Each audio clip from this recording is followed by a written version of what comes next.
ऐका गोपाळ महाराज, वस्तू आपली असू द्या, द्यायची का नाही द्यायची हे आपण ठरवून चालत नसतं नामदेवा. न्यायाला कोण आलं याच्यावर अवलंबून असतं. आज प्रत्यक्ष प्रब्रह्म स्वरूप माऊली आल्याच्या नंतर मला नाही म्हणता येत नाही, तुम्हाला जावंच लागेल.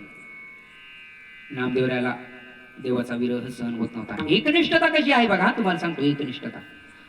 नामदेवरायाला देवाचा विरह सहन होत नव्हता. डोळ्यातून अश्रूच्या धारा वाहू लागल्या महाराज. आणि नामदेवराय देवाला म्हणतात, देवा तुमची आज्ञा म्हणून मी तीर्थयात्रेला जातो, पण माझी पण एक अट आहे. काय?